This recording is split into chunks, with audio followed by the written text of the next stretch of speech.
The desert wind carried secrets that night, whispering through the sagebrush like voices from another world. Jake Morrison had learned to listen to those whispers during his 3 years riding alone across the Badlands of New Mexico. But nothing could have prepared him for what he'd hear beside his dying campfire on that October evening in 1887. Before we jump back in, tell us where you're tuning in from, and if this story touches you, make sure you're subscribed because tomorrow I've saved something extra special for you. Jake Morrison pulled his weathered hat low over his eyes as the sun bled crimson across the horizon, painting the desert in shades of rust and gold. His horse, a sturdy chestnut mare named Copper, snorted softly and pawed at the sandy ground. Near a cluster of Joshua trees, this spot would do for the night, sheltered from the wind, with enough dried brush nearby for a fire. The loneliness had become Jake's constant companion over the past 3 years. It rode with him through the scorching days and settled beside him during the cold desert nights. At 32, he'd already lived more lives than most men twice his age. First as a ranch hand in Colorado, then a deputy sheriff in a dusty town called Millfield, and finally as a bounty hunter tracking outlaws across the territories.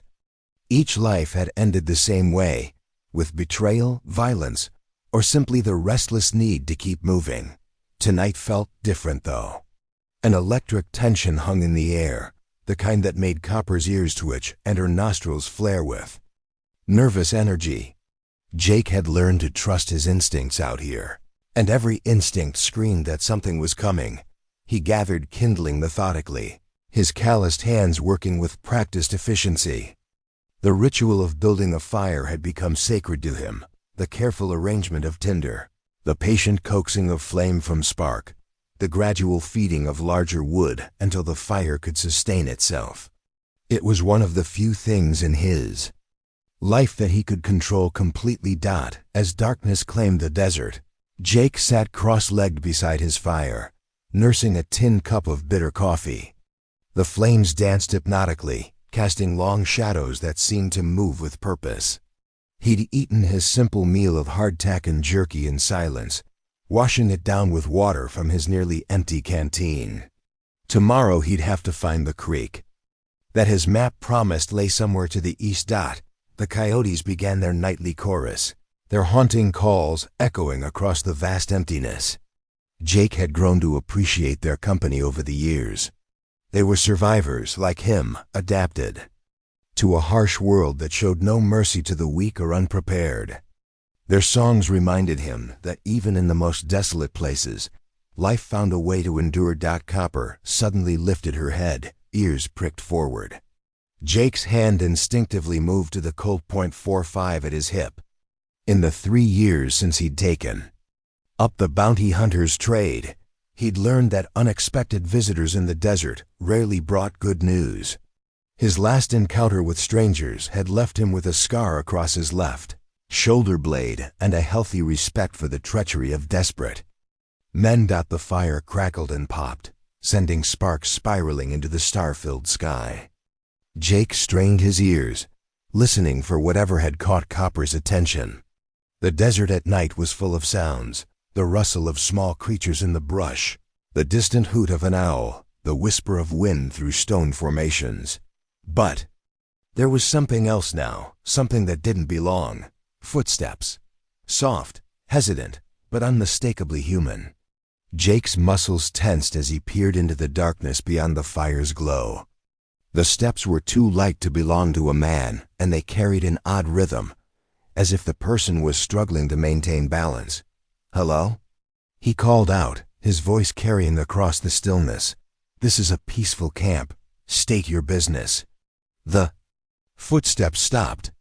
Jake waited, his hand still resting on his gun. In his experience, honest travelers announced themselves clearly and approached with confidence. Those who skulked in the shadows usually had darker intentions. "Please," came a voice from the darkness, soft and distinctly feminine. "I'm lost. I've been walking for days." Jake's grip on his weapon relaxed slightly, but he remained alert. He'd heard stories of outlaws using women as bait, luring unsuspecting travelers into ambushes. The desert bred all kinds of desperation, and desperate people were capable of anything. "Step into the light where I can see you," Jake said, keeping his voice steady but not unfriendly. "Keep your hands visible." A figure emerged from the shadows at the edge of his fire's reach.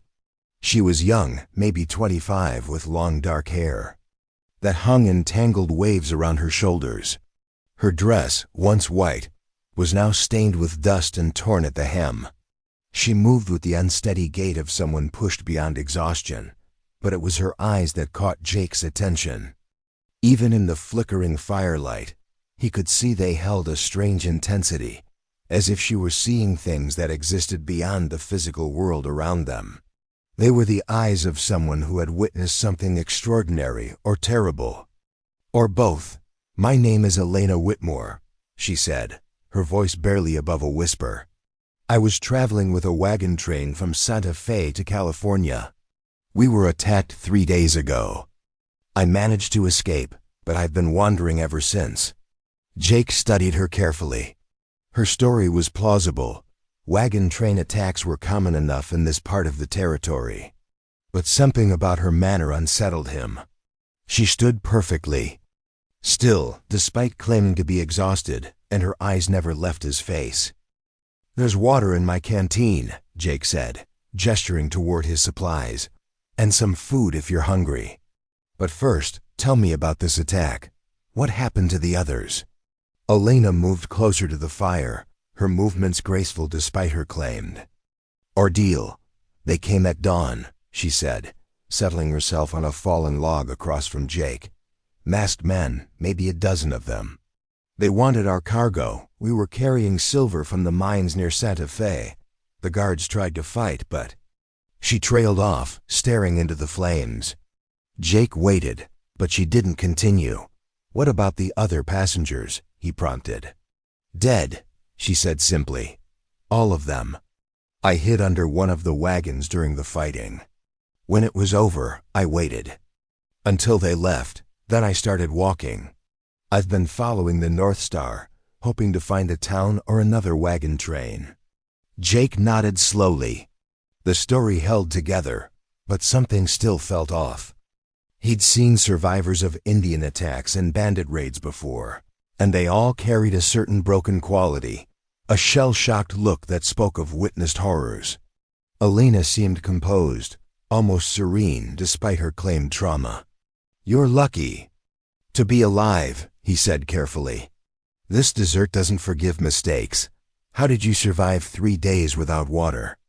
Elena smiled, and Jake felt a chill run down his spine. It wasn't a smile of relief or gratitude. It was something else entirely, knowing perhaps or secretive. "I found ways," she said. "The desert provides for those who know how to listen to it." Jake's unease deepened. He'd spent 3 years learning to survive in this harsh landscape, and he knew there were no reliable water sources for miles in any direction. For someone to wander for 3 days without preparation and still appear as composed as Elena did was practically impossible. "Where exactly did this attack happen?" he asked. "Near Rabbit Creek, about 30 miles southwest of here," Elena replied without hesitation. "The wagons are probably still there, if you're thinking of investigating." Jake knew Rabbit Creek. He'd watered copper there just 5 days ago. It was a popular stopping point for travelers, which made it a likely target for bandits. The detail added credibility to her story, but it also raised new questions. "That's a long way to walk in 3 days," he observed. "Especially without knowing the terrain." Elena's smile widened. "I'm stronger than I look." The fire popped loudly, sending up a shower of sparks. In the brief flare of light, Jake could have sworn he saw something flicker across Elena's features, a glimpse of something that wasn't quite human. But when the flames settled, she looked perfectly normal again. "You must be tired," Jake said, deciding to test her further. "There's a bedroll in my pack. You can rest by the fire tonight, and tomorrow I'll escort you to the nearest settlement." "That's very kind," Elena said, but she made no move toward the offered bedroll. Instead, she continued to stare at him with those intense, knowing eyes. "You're not what I expected to find out here." "What do you mean?" "Most men who live alone in the desert are running from something. But you're searching for something, aren't you?" Jake felt his pulse quicken. He'd never spoken to anyone about his real reasons for choosing this solitary life, never admitted even to himself that he might be looking for something, rather than simply avoiding it. "I'm a bounty hunter," he said. "I go where the work takes me." "That's not what I meant," Elena said softly. "There's an emptiness in you, Jake Morrison. A hunger that money and excitement can't fill. You're looking for something that will make you feel whole again." The fact that she knew his name without him telling her should have alarmed him, but somehow it didn't. Instead, he felt a strange sense of recognition, as if he'd been waiting his entire life for someone to see him so clearly. "How do you know my name?" he asked. Elena stood gracefully and moved around the fire toward him. "The desert tells me many things. It whispers secrets to those who know how to listen." She paused directly in front of him, close enough that he could smell the sage and wildflowers that seemed to cling to her skin despite her claimed ordeal. "It told me you'd be here tonight. It told me you'd been waiting for me." Jake's hand moved instinctively toward his gun, but Elena's fingers touched his wrist gently, stopping him. "Don't be afraid," she whispered, her voice carrying an odd musical quality that seemed to resonate in his bones. "I'm not here to hurt you. I'm here because we belong together." The logical part of Jake's mind screamed warnings, but a deeper part of him, a part that had been dormant for years, responded to her words with desperate hope. He'd been alone for so long, had convinced himself that solitude was his natural state. But now, looking into Elena's eyes, he felt something stirring that he'd thought was dead forever. Preparing and narrating this story took us a lot of time, so if you are enjoying it, subscribe to our channel. It means a lot to us. Now back to the story. "I don't understand," he said, his voice hoarse. Elena's hand moved from his wrist to his face, her fingers tracing the line of his jaw with unexpected tenderness. "You don't need to understand, Jake. You just need to trust. The desert brought us together for a reason." As she spoke, the fire seemed to dim, and the stars above appeared to pulse with a rhythm that matched Jake's heartbeat. The night air grew thick with possibility, with the sense that something momentous was about to happen. "I've been looking for you for a long time," Elena whispered, her lips barely an inch from his ear. "And now I've found you." Jake closed his eyes, feeling himself teetering on the edge of something vast and unknown.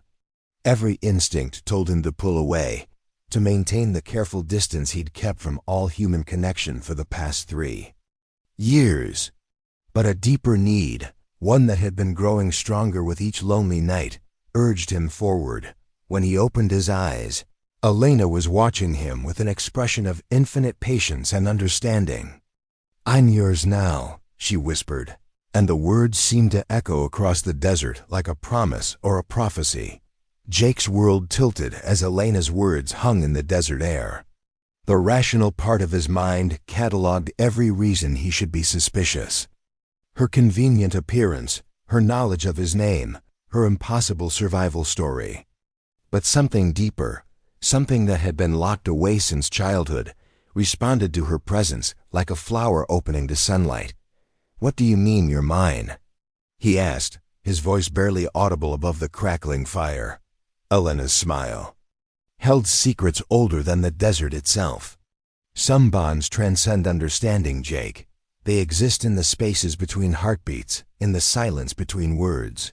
She moved closer, her hand still resting against his cheek. "Haven't you felt it? The pull that's been drawing you westward for months, getting stronger with each passing day?" Jake's breath caught. She was right. For the past 6 months, something had been compelling him to ride deeper into the territories, away from the familiar hunting grounds where he'd built his reputation. He'd told himself it was the promise of better bounties, richer rewards. But the truth was more complex. Something had been calling him, drawing him toward an unknown destination. "You feel it too," Elena whispered, reading his expression. "The recognition. Like finding a piece of yourself you never knew was missing." The fire dimmed further, but neither of them seemed to notice. The desert night wrapped around them like a cocoon, isolating them from the rest of the world. Even Copper had grown still, her usual restlessness replaced by an almost supernatural calm. "Tell me about the wagon train," Jake said, making one last attempt to ground himself in facts. "Tell me about the attack." Elena's expression flickered, and for a moment, Jake glimpsed something like sadness in her eyes. "There was no wagon train, Jake. There was no attack." She stepped back, her hand falling away from his face. "I needed a story you'd believe, a reason for being here that wouldn't frighten you." Jake's hand moved to his gun, but Elena showed no fear. If anything, she seemed relieved to finally speak the truth. "Then what are you?" he asked. "I'm someone who's been searching for you just as desperately as you've been searching for me," she said. "The desert spoke to me too, Jake. It told me about a man who'd lost his way, who'd forgotten how to trust, how to love. It showed me where you'd be tonight." Jake stood slowly, his legs unsteady beneath him. "That's impossible. People don't just know things like that, don't they?" Elena's voice carried a note of challenge. "Haven't you ever known something without being able to explain how? Haven't you ever felt connected to someone you'd never met, or sensed danger before it revealed itself?" Jake's mind raced back through his years as a bounty hunter, remembering the countless times his instincts had saved his life. The ability to read people, to sense deception, to know when violence was about to erupt. He'd always attributed these skills to experience, but now he wondered if there was something more at work. "I've never met anyone like you," he said. "Finally, and I've never met anyone like you," Elena replied. "That's why we're perfect for each other." She began to walk around the fire, her movements hypnotic in the flickering light. "Do you know what loneliness really is, Jake? It's not just being alone. It's feeling like you're the only person in the world who sees things the way you do, who understands the deeper currents that run beneath everyday life." Jake watched her, transfixed. Everything she said resonated with experiences he'd never been able to put into words. "I grew up in a small town in Kansas," Elena continued. "From the time I was a child, I could sense things others couldn't. I knew when storms were coming days before they arrived. I could tell when people were lying just by looking at them. I could feel the emotions of animals, understand their needs and fears." She paused, turning to face him directly. "My family thought I was possessed. The townspeople whispered about witchcraft. By the time I was 18, I realized I would never belong anywhere populated by ordinary people." "So you came to the desert," Jake said, understanding beginning to dawn. "I came looking for others like me," Elena corrected. "People who exist on the edges of the normal world, who've learned to trust their instincts above all else. The desert called to me, just as it called to you." Jake felt a chill that had nothing to do with the cooling night air. "What exactly are you saying?" "I'm saying that we're not like other people, Jake. We're something more, something different. The desert recognizes its own." Elena's eyes seemed to glow in the firelight. "Haven't you ever wondered why you're so good at tracking? Why you can read people's intentions before they act on them? Why you can survive in places that would kill ordinary men?" Jake's mouth went dry. All his life, he'd possessed abilities that set him apart from others. His uncanny accuracy with a gun, his ability to find water in the most unlikely places, his talent for reading tracks that others couldn't even see. He'd always assumed these were learned skills, products of practice and experience. "You're talking about magic," he said, the word feeling strange on his tongue. "I'm talking about gifts," Elena replied. "Natural abilities that most people have forgotten how to use." The desert amplifies these gifts, nurtures them. That's why we're both drawn here." She moved closer again, and Jake found himself unable to back away. The logical part of his mind screamed that this was madness, but a deeper part of him recognized the truth in her words. "Show me," he said quietly. Elena smiled, and this time her expression held genuine warmth. "Give me your hand." Jake hesitated for a moment, then extended his right hand. Elena took it gently, her fingers intertwining with his. The moment their skin touched, Jake felt a jolt of electricity run through his entire body. Images flashed through his mind, not memories, but visions of things he'd never experienced. He saw Elena as a young girl, sitting alone in a cornfield while storm clouds gathered overhead. He felt her confusion and fear as she realized she could sense the lightning before it struck. He experienced her isolation as she grew older, her desperate attempts to hide her abilities from a world that would never understand. But he also saw her strength, her determination to find others like herself. He witnessed her years of wandering, following whispers and rumors, searching for people who lived beyond the boundaries of ordinary existence. "Now you understand," Elena said softly, and Jake realized that she had been seeing into his past as well. She knew about his childhood in Ohio, about the way he'd always been able to sense when his drunken father was about to explode into violence. She understood how he'd learned to read people's faces, to anticipate their actions, to stay one step ahead of trouble. "We're the same," she whispered. "We're both refugees from a world that has no place for people like us." Jake's grip on her hand tightened. For the first time in his adult life, he felt completely understood. Elena had seen his deepest secrets, his most carefully guarded fears, and she hadn't rejected him. Instead, she recognized him as kindred. "Spirit, what happens now?" he asked. "Now we stop running," Elena said. "Now we stop hiding from what we are." She released his hand and stepped back, her expression growing serious. "There are others, Jake, people like us, scattered across the territories. Some are hiding, like we've been doing.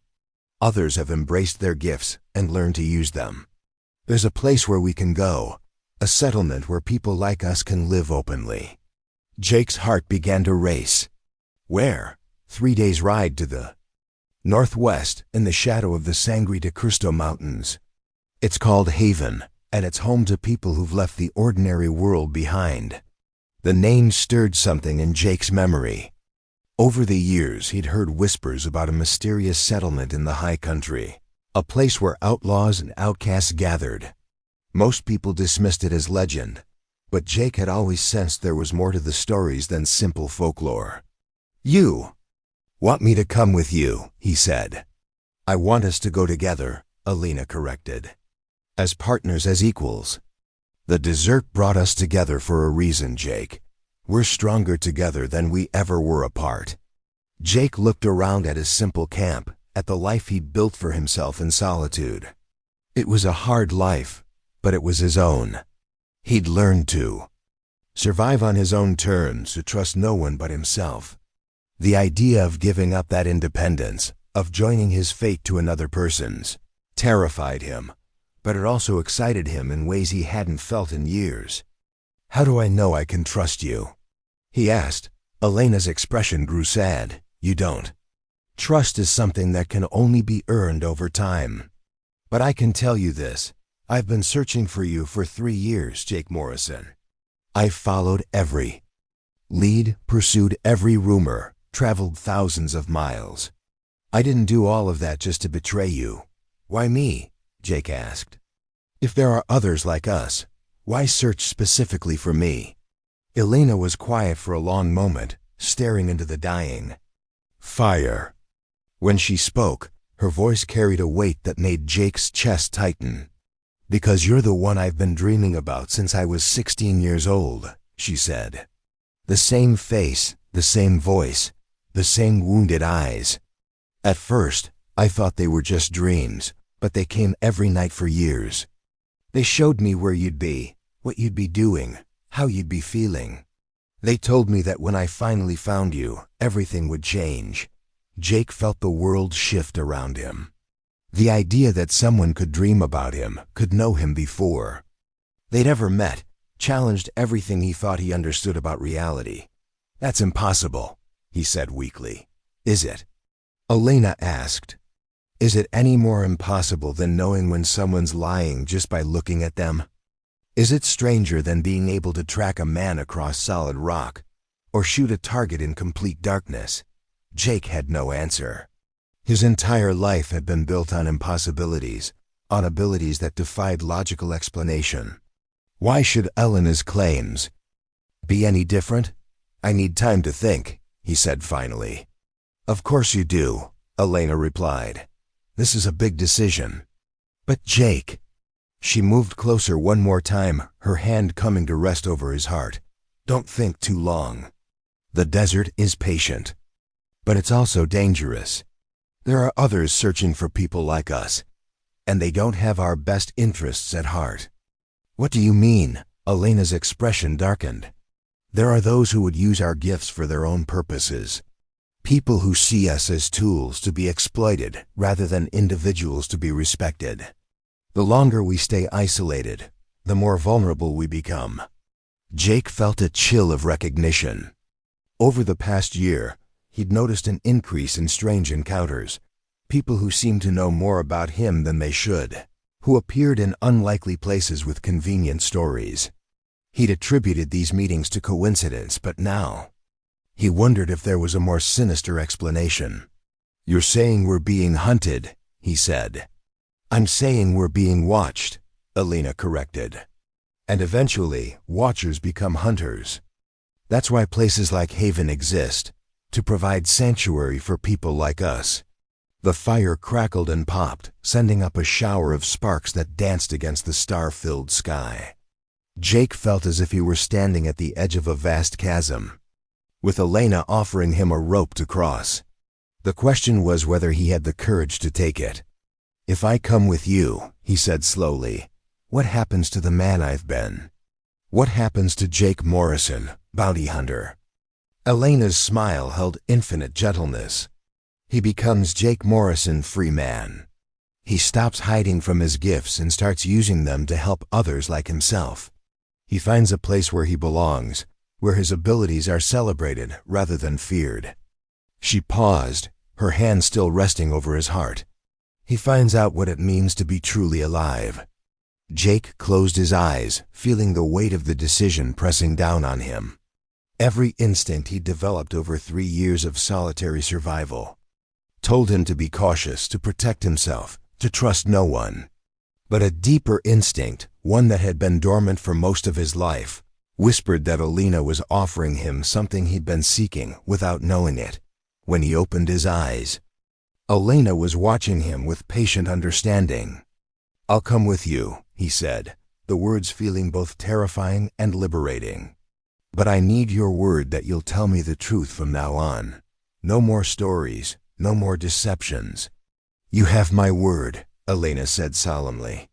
"From this moment forward, there will be only truth between us." Jake nodded, feeling as if he'd just stepped off a cliff into free fall. "Then we leave at dawn." Elena's smile lit up the desert night like a second sunrise. "At dawn," she agreed, as they prepared to settle in for the night. Jake couldn't shake the feeling that he was saying goodbye to more than just his solitary campsite. He was leaving behind an entire way of life, an identity he'd carefully constructed over years of hard experience. But as he watched Elena move gracefully around the fire, preparing for sleep with the easy confidence of someone who belonged in wild places, he felt something he hadn't experienced in years: hope. Tomorrow would bring new challenges, new dangers, new uncertainties. But for the first time since he'd ridden away from his last job in Colorado, Jake Morrison felt like he was moving toward something instead of running away from it. The desert wind whispered through the sage, carrying with it the promise of change. Dawn broke over the desert with the suddenness of a gunshot, transforming the landscape from shadowy mystery to harsh, brilliant reality. Jake woke to find Elena already awake, sitting cross-legged beside the cold ashes of their fire. She looked as if she hadn't slept at all, yet her eyes held a clarity that spoke of deep rest. "You're an early riser," Jake observed, rolling up his bedroll with practiced efficiency. "I don't sleep much," Elena replied, watching him pack his gear. "Dreams can be complicated for people like us." Jake paused in his work, studying her face. "What kind of dreams?" "The kind that might not be dreams at all," she said cryptically. "The kind that show you things happening hundreds of miles away, or events that haven't occurred yet." As they prepared to leave, Jake found himself studying Elena with new eyes. In the harsh morning light, she looked more substantial than she had the night before, less like a desert mirage and more like flesh and blood. But there was still something otherworldly about her, a quality that made the air shimmer around her edges. "How long have you been able to do that?" he asked as they saddled Copper.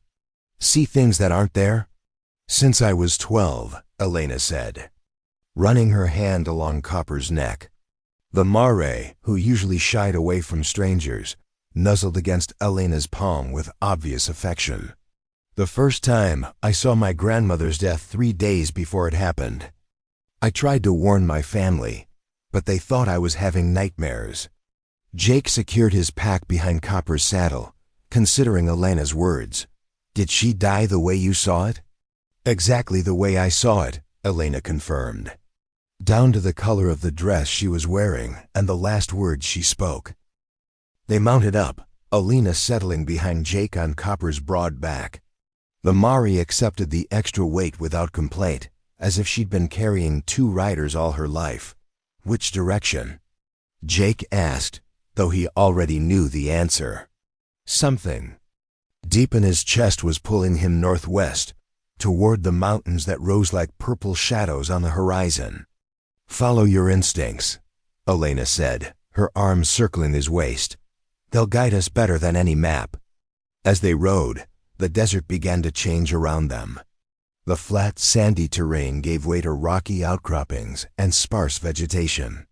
Juniper trees appeared, their twisted branches reaching toward the sky like gnarled fingers.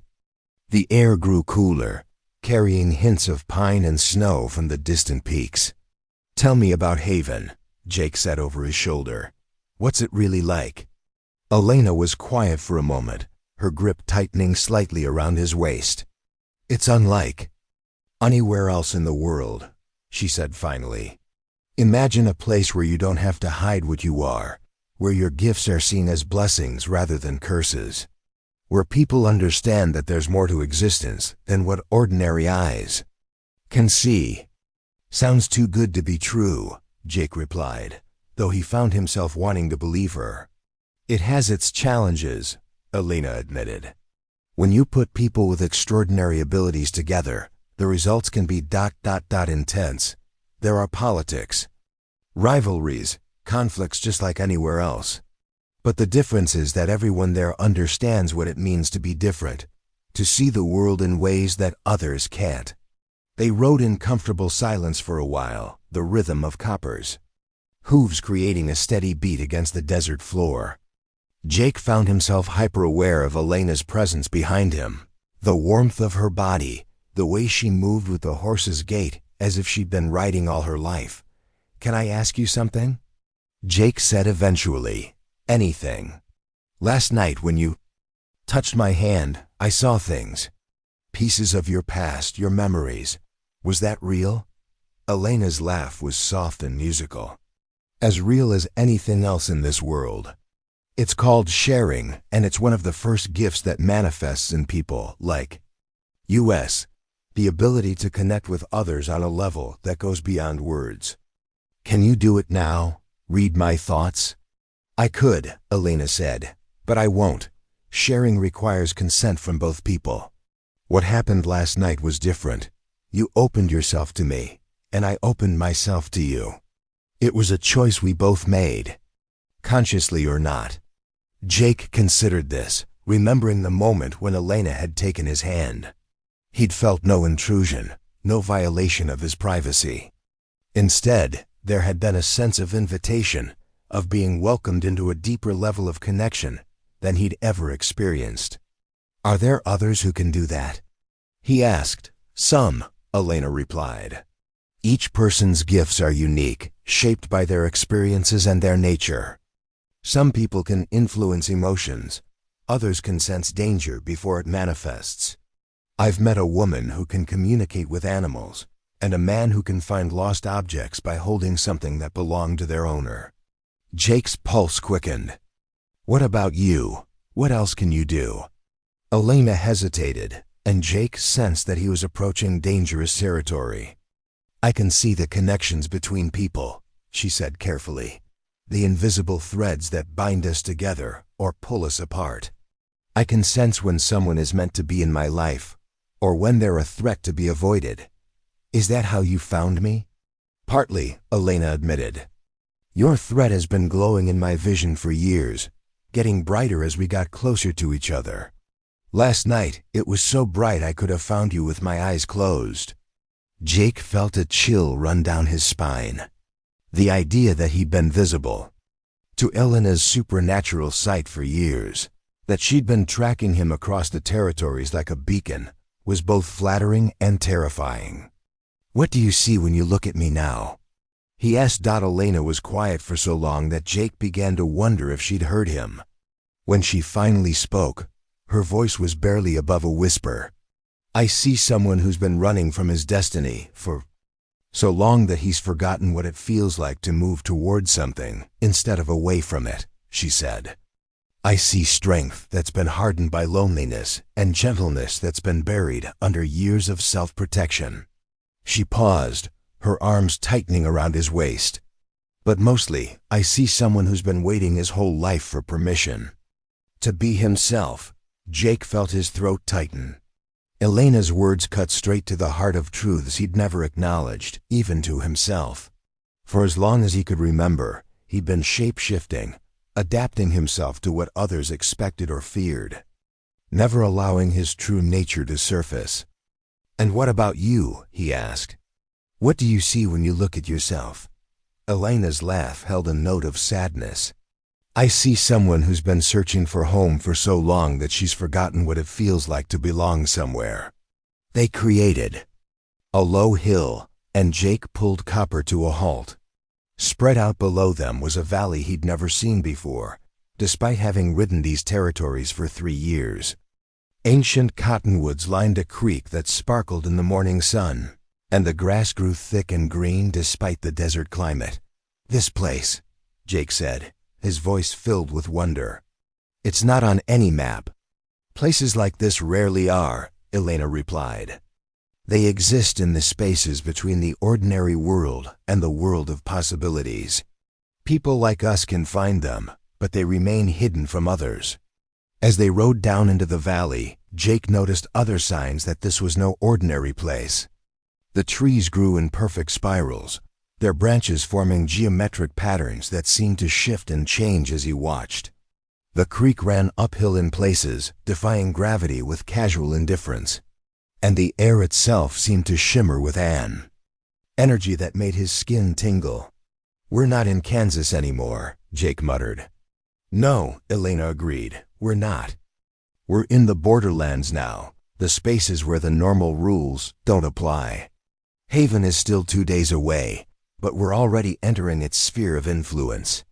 They stopped to rest beside the creek, and Jake watched in amazement as Elena cupped her hands and drew water that sparkled like liquid starlight. When she offered it to him, he hesitated for a moment before taking a sip. The water tasted like nothing he'd ever experienced, cool and refreshing, but with an underlying sweetness that seemed to energize his entire body. "What is this place?" he asked. "A way station," Elena replied. "A place where travelers like us can rest and prepare for what's ahead. The journey to Haven isn't just about covering distance, it's about transformation. You can't arrive there as the same person who left." Jake felt a flutter of anxiety. "What kind of transformation?" Elena smiled, but her eyes held a seriousness that made Jake's chest tighten. The kind that strips away everything you think you know about yourself and shows you who you really are. The kind that burns away the fear and doubt you've been carrying, leaving only your essential nature. She stood and walked to the edge of the creek, staring into the water as if it held answers to questions Jake couldn't even formulate. "It's not always comfortable," she continued. "Some people turn back at this point, deciding that the familiar pain of isolation is preferable to the unknown challenges of growth." "Have you been through it?" Jake asked. "I'm going through it now," Elena replied. "This is my first time making this journey too. I've been preparing for it for years, but preparation can only take you so far." Jake joined her at the water's edge, studying their reflections in the stream.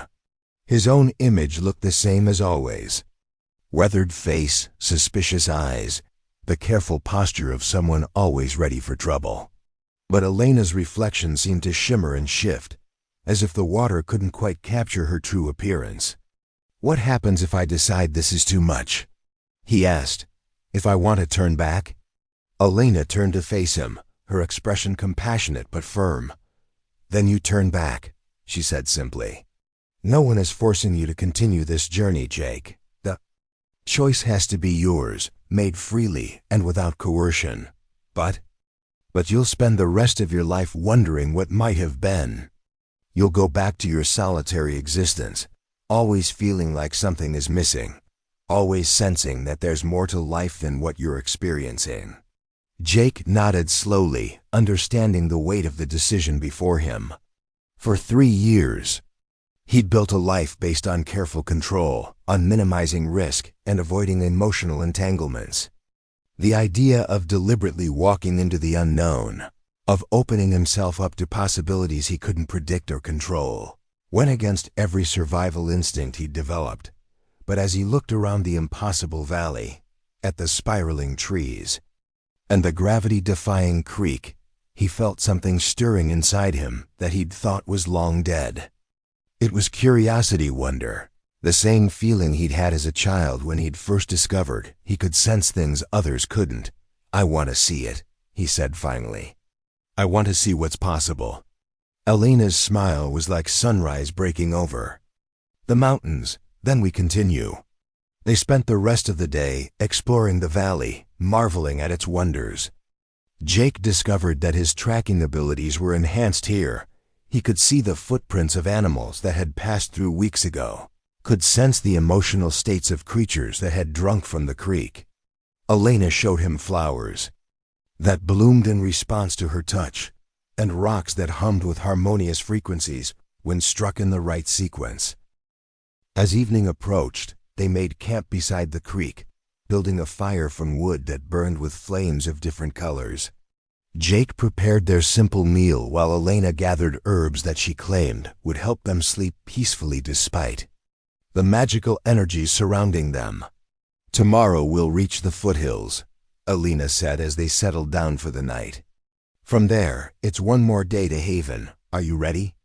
Jake looked up at the stars, which seemed closer here than they had in the ordinary desert. "I don't know if anyone can be ready for something like this," he said honestly. "But I'm willing to find out." Elena reached across the space between their bedrolls and took his hand. This time, the sharing that occurred was gentler, more controlled. Instead of overwhelming visions, Jake felt a steady stream of reassurance, of confidence in his ability to handle whatever lay ahead. "You're stronger than you know," Elena whispered. "And you're not facing this alone." As Jake drifted off to sleep, he felt the familiar anxiety of the unknown warring with a growing sense of anticipation. For the first time in years, he was genuinely excited about what tomorrow might bring. The last thing he remembered before sleep claimed him was the sound of the creek singing a lullaby in a language he didn't recognize but somehow understood. It was a song of welcome, of homecoming, of a journey that was finally nearing its end out in his dreams. He saw a city built into the mountainside, its buildings carved from living rock and its streets paved with stones that glowed with inner light. He saw people with eyes like Elena's, people who moved with the same otherworldly grace. People who belonged to the world of possibilities rather than the world of limitations. And for the first time in his adult life, Jake Morrison dreamed of a place where he might truly belong.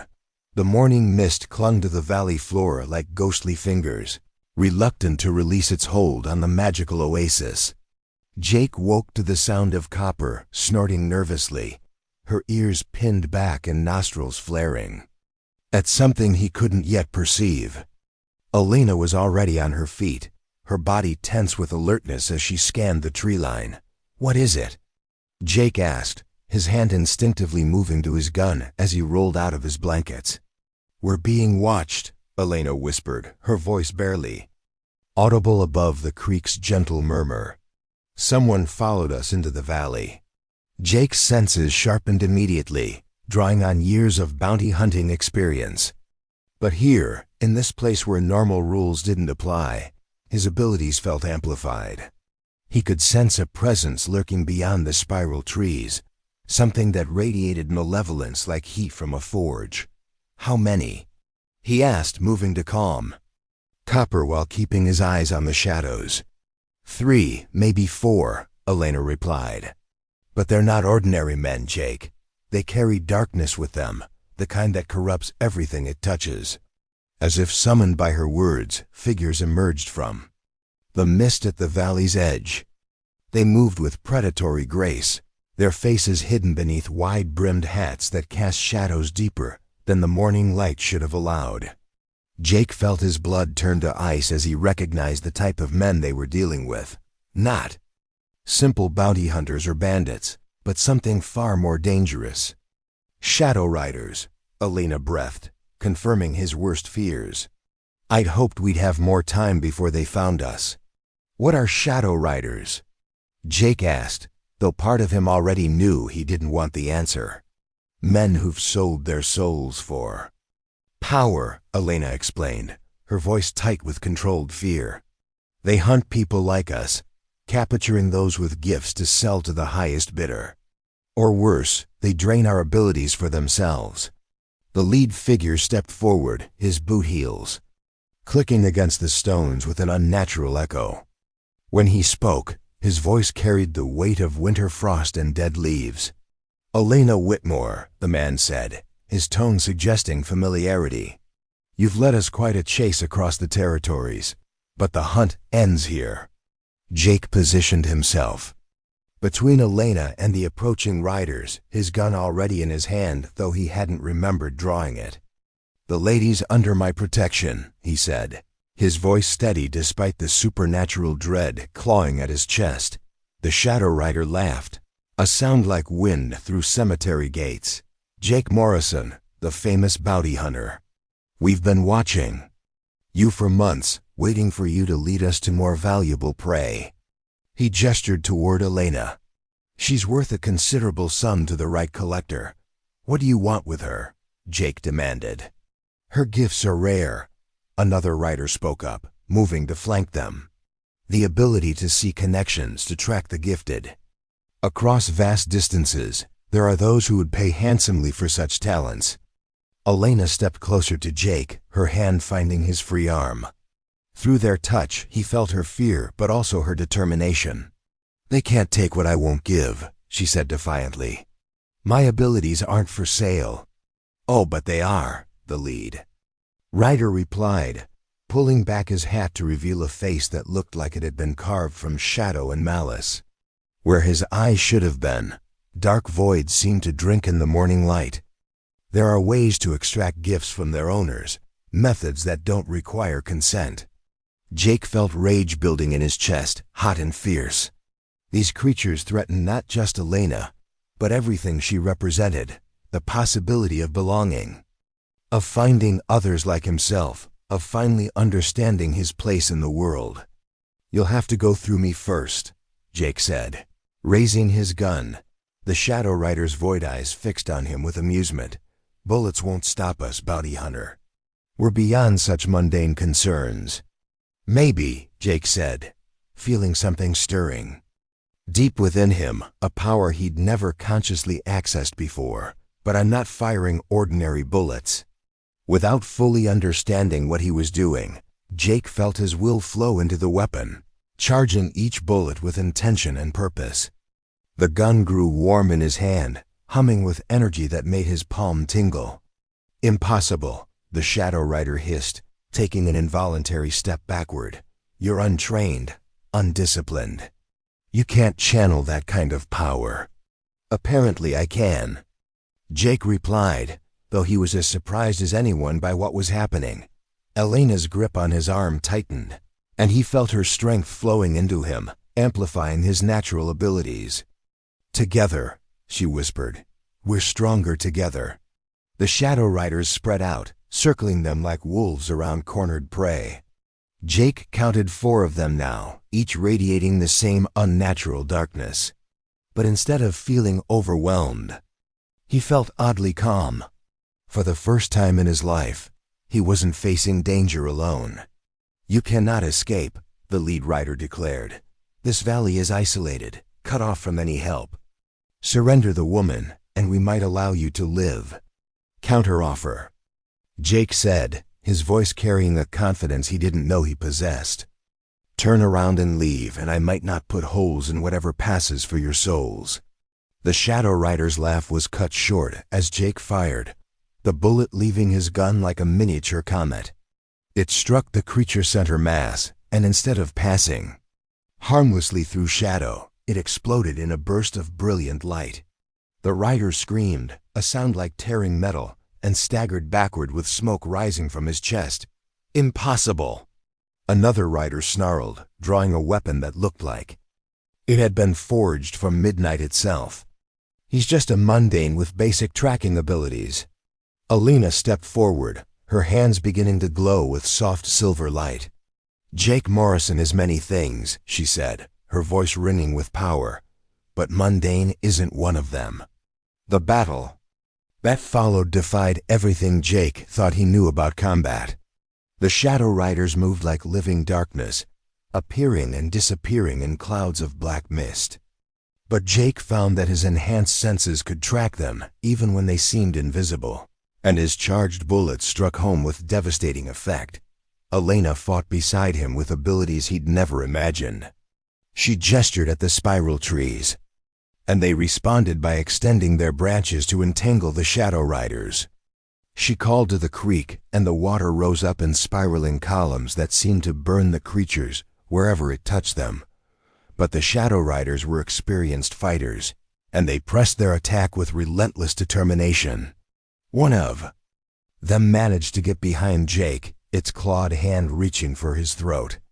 Jake spun and fired point blank, the bullet catching the creature in what should have been its heart. The Shadow Rider dissolved into mist with a final shriek, but not before its claws raked across Jake's shoulder, leaving burning lines of pain. He felt the creature's touch like ice in his veins, a cold that threatened to freeze his very soul. "Jake!" Elena cried, spinning toward him. In that moment of distraction, another Shadow Rider struck, its dark blade slicing across her arm. Silver blood welled from the wound, and Elena gasped in pain. Seeing Elena hurt triggered something primal in Jake, something that went beyond training or conscious thought. Power erupted from him like a volcanic explosion, turning his next shots into bolts of pure destruction. The remaining Shadow Riders were caught in the blast, their forms unraveling like smoke in a hurricane. The valley fell silent, except for the gentle murmur of the creek and the heavy breathing of the 2 survivors. Jake rushed to Elena's side, examining her wound with shaking hands. "How bad is it?" he asked, though the silver blood leaking between his fingers told him it was serious. "I'll live," Elena said through gritted teeth, "but we need to get out of here. Where there are 4 Shadow Riders, there are usually more following." Jake helped her to her feet, supporting her weight as they moved toward Copper. The Mare was skittish after the supernatural battle, but she allowed them to mount up. "Can you ride?" Jake asked, feeling Elena's trembling through their contact. "I have to," she replied. "Haven is our only sanctuary now. The Shadow Riders won't follow us there. They left the magical valley behind, climbing into the foothills as fast as Copper could manage with her double burden. Behind them, Jake could see dark clouds gathering where the Shadow Riders had fallen, as if the very air was being poisoned by their destruction. "How did I do that?" Jake asked as they rode. "How was I able to hurt them?" Elena leaned against his back, her voice weak, but steady.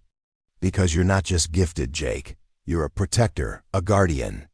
Your abilities respond to your need to defend others, especially those you care about." Jake felt his chest tighten at her words. When had Elena become someone he cared about so deeply that his very soul had risen to defend her? The answer came to him with startling clarity from the moment she'd whispered, "I'm yours now," beside his campfire. "Tell me about these Shadow Riders," he said, needing to understand the enemy they faced. "How many are there?" "Too many," Elena replied.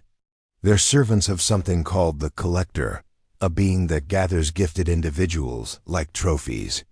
No one knows his true name or nature, but his influence spreads across the territories like a plague." Jake felt a chill that had nothing to do with the mountain air. "And he wants you specifically?" "He wants all of us," Elena said. "But yes, my tracking abilities would be particularly valuable to him. With my gifts under his control, he could locate and capture every gifted person in the country." The implications hit Jake like a physical blow. Elena wasn't just fleeing to Haven for sanctuary. She was trying to prevent a supernatural catastrophe. If the Collector gained access to her abilities, nowhere would be safe for people like them. "How long have you been running from him?" Jake asked. 3 years, Elena admitted. "Ever since I first manifested my gifts openly. I've been moving constantly, never staying in one place long enough for his agents to track me down." Jake understood now why Elena had been so insistent about reaching Haven quickly. She wasn't just seeking refuge, she was racing against time before the Collector's net closed around her permanently. They climbed higher into the mountains, the air growing thin and cold. Jake could feel Elena weakening behind him, her breathing becoming more labored with each mile. The wound from the Shadow Rider's blade was worse than she'd admitted, and the silver blood loss was taking its toll. "There," Elena whispered, pointing ahead with a trembling hand, "the entrance to Haven." Jake looked where she indicated and saw what appeared to be a solid wall of rock. But as they drew closer, he began to make out the subtle outlines of a hidden passage, carved so skillfully into the mountainside that it was virtually invisible unless you knew exactly where to look. "How do we get in?" Jake asked. Elena slumped forward, her strength finally failing. "Tell them ... Tell them Elena Whitmore seeks sanctuary. Tell them the Shadow Riders have found the hidden paths." Before Jake could respond, Elena collapsed against his back, unconscious. Her breathing was shallow, and when he touched her forehead, her skin felt cold as mountain snow. Jake urged Copper toward the hidden entrance, calling out into the seemingly empty air. "Hello, I need help. Elena Whitmore needs sanctuary." For a moment, nothing happened. Then the rock face began to shimmer and shift, revealing an opening just wide enough for a horse and rider. Figures emerged from the passage, people who looked like Elena, with that same otherworldly quality that marked them as something more than ordinary humans. "Bring her quickly," one of them called, a woman with silver hair and eyes like starlight. "We've been expecting her, but not like this." As willing hands reached up to help Elena down from Copper's back, Jake felt the weight of everything that had happened crashing down on him. In less than 2 days, his entire world had been turned upside down. He'd discovered abilities he never knew he possessed, fought creatures of living shadow, and fallen in love with a woman who might be dying in his arms. But as the gates of Haven opened to receive them, Jake felt something else rising in his chest alongside the fear and exhaustion. It was hope, the hope that he'd finally found a place where he belonged, where his gifts were welcomed rather than feared, the hope that Elena would survive to see the sanctuary she'd fought so hard to reach. and the determination that whatever came next, he would face it as Jake Morrison the Protector, not Jake Morrison the Lone Wolf. The Shadow Riders had made one critical mistake. They'd threatened the woman who'd given him back his soul. Now they would learn what happened when a guardian found something worth protecting. The passage into Haven twisted through solid rock.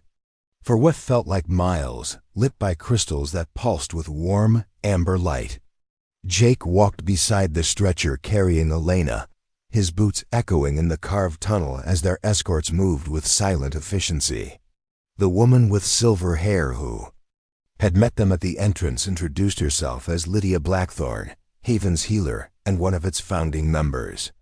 "Her wound is serious," Lydia explained as they walked, her voice carrying the authority of someone accustomed to dealing with supernatural injuries. Shadow Rider blades are forged with malice itself. They're designed to drain the life force of the gifted, turning our own abilities against us. Jake's stomach clenched. "Can you save her?" "Perhaps," Lydia replied, though her tone wasn't encouraging. "Much depends on her will to live and the strength of her connections to this world." She glanced at Jake meaningfully.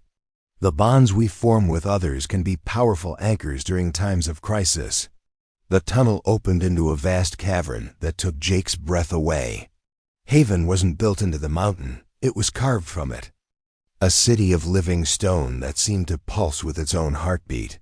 Buildings spiraled up the cavern walls in impossible defiance of gravity, connected by bridges that arced through the air without visible support. Waterfalls cascaded from hidden springs, their spray creating rainbows in the crystal light. But it was the people that truly amazed Jake. Hundreds of them moved through the streets and walkways, each one radiating the same otherworldly presence he'd first sensed in Elena. Some walked on solid ground, while others seemed to float inches above the stone paths. Children played games that involved making flowers bloom with a touch or calling birds from crystal perches carved into the walls. "Welcome to Haven," Lydia said, noting his wonder. "The last free city of the gifted." They carried Elena to what Lydia called the healing chambers, a series of rooms carved into the cavern's heart where crystal formations created natural amphitheaters of restorative energy. Jake watched helplessly as Lydia and her assistants worked over Elena's unconscious form, their hands glowing with different colored lights as they probed the Shadow Rider's wound. "The damage is extensive," Lydia murmured, her face grave. "The blade pierced more than flesh. It struck at the core of her abilities. Her gift for seeing connections is fragmenting." "What does that mean?" Jake asked, though he dreaded the answer. "It means she's losing herself," Lydia explained. "Our gifts aren't separate from who we are. They're woven into the very fabric of our souls. If we can't repair the damage, Elena will wake up as someone entirely different. If she wakes up at all." Jake felt the world tilting beneath him. The woman who had changed his life in a single night, who had shown him possibilities he'd never imagined, might be lost forever. "There has to be something we can do," he said desperately. Lydia studied him with those starlight eyes, seeming to weigh his words carefully. "There is one possibility," she said slowly. "But it would require you to risk everything you are." "Tell me, a soul bond," Lydia explained. "It's an ancient practice, rarely used because of its dangers. You would link your life force directly to Elena's, sharing not just your strength, but your very essence. It might provide enough stability for her gifts to heal naturally." Jake didn't hesitate. "Do it." "You don't understand the risks," Lydia warned. "If the procedure fails, you could both die. If it succeeds, you'll be permanently connected. Her pain will be your pain, her joys your joys. You'll never be able to exist independently again." Jake looked down at Elena's pale face, remembering her words from the night they'd met. "I'm yours now," she'd whispered, and he'd felt the truth of it resonate in his bones. Now he understood what she'd really meant. "I've been alone my whole life," Jake said quietly. If I have to choose between losing her and never being alone again. That's not really a choice at all. Lydia nodded slowly, as if she'd expected his answer. Very well. But first, there's someone you need to meet. The procedure requires the blessing of Haven's council, and they'll want to speak with you. She led him through winding passages to a chamber at the city's heart, where 5 figures sat in a circle around a pool of water that reflected not the ceiling above, but the star-filled sky. Jake recognized and set up immediately. These were the leaders of Haven, the people who had built this sanctuary for the gifted. Jake Morrison, the center figure, spoke, a man whose age was impossible to determine. His hair was silver white, but his face was unlined, and his eyes held depths that spoke of centuries of experience. I am Marcus Thornfield, and these are my fellow counselors. We've been expecting you. Expecting me? Jake asked, startled. Elena spoke of you in her messages, another counselor explained. A woman whose skin seemed to shimmer with an inner light. She's been keeping us informed of her situation for months, including her dreams of a protector who would help her reach safety. Jake felt a strange mix of emotions at learning Elena had been planning their meeting for so long. Part of him wondered if anything between them had been real, or if he'd simply been playing a role in someone else's design. Your doubts are understandable, Marcus said, apparently reading his expression. But consider this. Elena could have approached you at any time over the past 3 years. She chose to wait until you were ready, until your own journey had brought you to a place where you could accept what she offered. And what is it she offered? Jake asked. Purpose, the third counselor replied, a young man whose eyes held flecks of gold. For people like us, isolation is a form of death. We need connection, community, the knowledge that we're not alone in the universe. Elena offered you the chance to be part of something larger than yourself. Jake thought about his years as a bounty hunter, the endless cycle of tracking, capturing, and moving on. It had been survival, but it hadn't been living. Elena had shown him the difference. The soul bond she's requesting isn't just about healing, Marcus continued. It's about choice. The choice to stop running from connection, to stop hiding from what you truly are. Are you prepared for that level of commitment? Jake looked around the chamber at these people who had built a city inside a mountain, who had created a place where the gifted could live openly and safely. They weren't hiding from their abilities. They were celebrating them. What happens if I say yes? Jake asked. You become one of us, the fourth counselor said, an elderly woman whose voice carried the weight of ancient wisdom. Not just a resident of Haven, but a guardian of what we've built here. Your protective instincts, your ability to channel power through will and determination, these gifts are rare even among the gifted. And if I say no, then you're free to leave, Marcus replied.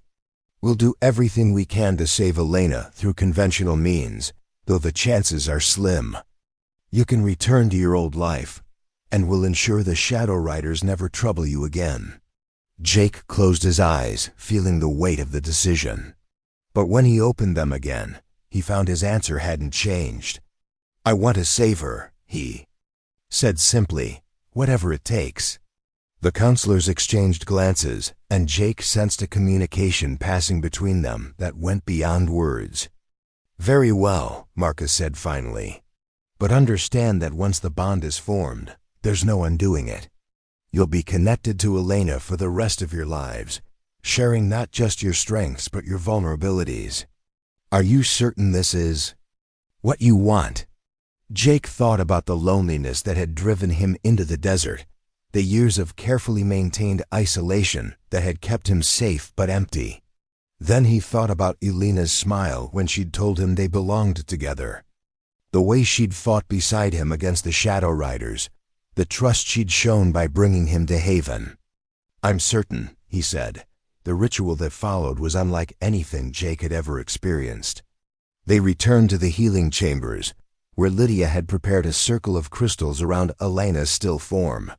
The counselors took positions around The circle while Jake knelt beside Elena, taking her cold hand in his.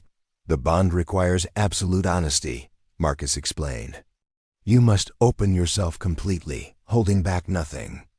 Any deception, any reservation, will cause the ritual to fail." Jake nodded, though his heart was pounding. He'd spent his entire adult life building walls around his emotions, protecting himself from the kind of vulnerability the counselors were demanding. "Begin by speaking her true name," Lydia instructed. "Not the name she gave you, but the name written on her soul." Jake looked down at Elena's peaceful face, letting his newly awakened senses probe deeper than the physical. And there, shining, like silver fire in the depths of her being, he found it. "Serafina," he whispered, and Elena's eyelids fluttered at the sound. "Her name is Serafina. And your true name?" Marcus prompted. Jake had never told anyone his real name, the one his mother had whispered to him before she died. He'd buried it so deeply that he'd almost convinced himself it didn't exist. "Gabriel," he said, the word feeling strange on his lips after so many years. "Gabriel Morrison."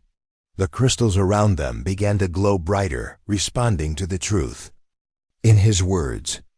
Jake felt something stirring in his chest, a warmth that spread outward through his entire body. "Now speak the words of binding," Lydia said. "Speak from your heart, not your mind." Jake squeezed Elena's hand, pouring everything he felt into his voice. "Serafina, I don't know what I was before I met you, but I know what I want to be now. I want to be your partner, your protector, your other half. I want to share your burdens and your joys, your fears and your hopes. I want to be connected to you in ways that go beyond words or understanding." The light from the crystals intensified, and Jake felt something fundamental shifting inside him. It was as if invisible chains that had bound his soul for decades were suddenly falling away. "I offer you my strength when you're weak, my courage when you're afraid, my love when you feel alone," he continued, the words coming from someplace deeper than conscious thought. "And I ask for the same from you, not because I need it, but because I want to be worthy of it." Elena's eyes fluttered open, focusing on his face with difficulty. When she spoke, her voice was barely a whisper. "Gabriel," she said, and the sound of his true name on her lips sent electricity through his entire being. "I accept your offer. I bind my soul to yours, my fate to yours, my future to yours. Whatever comes, we face it together." The crystals exploded with light so brilliant that Jake had to close his eyes.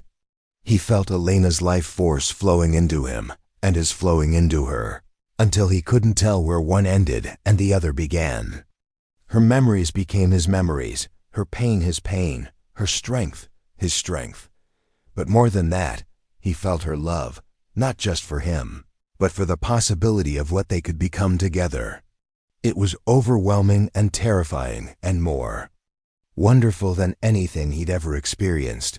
When the light faded, Elena was sitting up, the silver wound on her arm already beginning to heal. But it was her eyes that caught Jake's attention. They held depths now that matched his own connections, that went beyond the physical world. "How do you feel?" Lydia asked, though Jake could sense her amazement at the success of the ritual. Elena squeezed Jake's hand, and he felt the gesture not just physically, but in his very soul. "Complete," Elena said, looking at Jake with wonder. "For the first time in my life, I feel complete." Jake understood exactly what she meant. The loneliness that had driven him into the desert was gone, replaced by a connection so profound that he wondered how he'd ever survived without it. "Welcome to Haven," Marcus said, his voice warm with approval. "Welcome home." As the counselors filed out, leaving Jake and Elena alone in the crystal chamber, Jake marveled at how completely his life had changed. 3 days ago, he'd been a solitary bounty hunter with no attachments and no purpose beyond survival. Now he was Gabriel Morrison, guardian of Haven, bound to a woman whose love had transformed him in ways he was still discovering. No regrets, Elena asked, reading his thoughts through their new connection. Jake smiled, feeling truly happy for the first time in his adult life. Only that it took me so long to find you. Elena laughed, the sound like silver bells in the crystal chamber. We found each other exactly when we were supposed to, she said. Everything that came before was just preparation for this moment. As they sat together in the healing chamber, connected now by bonds that transcended the physical world, Jake felt the last of his walls crumbling away. He was no longer alone, no longer hiding from what he was. He was home, the days following. The soul bond passed in a blur of discovery and adjustment. Gabriel found himself learning not just about Haven's intricate society, but about the profound changes within himself. The connection to Serafina had awakened abilities he'd never dreamed possible, while simultaneously making him hypersensitive to her every emotion and thought. He stood now on one of Haven's impossible bridges, watching the sunrise paint the crystal formations in shades of gold and amber. Below him, the city was already bustling with activity as its inhabitants began their daily routines. Children practiced their gifts under careful supervision. Merchants traded goods that defied conventional physics, and scholars debated theories that would have been dismissed as madness in the outside world. "You're brooding again," Serafina said, appearing beside him with the silent grace that had become second nature to her since their bonding. Through their connection, Gabriel felt her amusement mixed with genuine concern. "Not brooding," Gabriel replied, though his smile admitted otherwise. "Just thinking about how different everything is." Serafina moved closer, her hand finding his with the ease of long familiarity despite their brief time together. "Different how?" Gabriel gestured toward the city below them. "A week ago, I thought I understood the world. There were good people and bad people, law and lawlessness, civilization and wilderness, simple categories with clear boundaries. And now I realize I was living in a child's picture book," Gabriel said with a rueful laugh. "The real world is far more complex and far more wonderful than I ever imagined." Through their bond, Serafina felt the deeper current beneath his words, the lingering uncertainty about his place in this new reality. Despite the warmth of their connection and the acceptance he'd found in Haven, part of Gabriel still struggled with the magnitude of the changes in his life. "Tell me what's really troubling you," she said gently. Gabriel was quiet for a long moment, watching the group of gifted children learning to communicate with the crystal formations that provided Haven's light. Their laughter echoed through the cavern like music. "I keep waiting for it to be taken away," he admitted finally. "For someone to tell me this is all a mistake, that I don't really belong here. That a bounty hunter from the Badlands doesn't deserve to be bound to someone as extraordinary as you."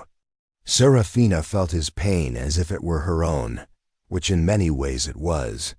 The soul bond had revealed the depth of Gabriel's self-doubt, the years of isolation that had convinced him he was fundamentally unworthy of love or belonging.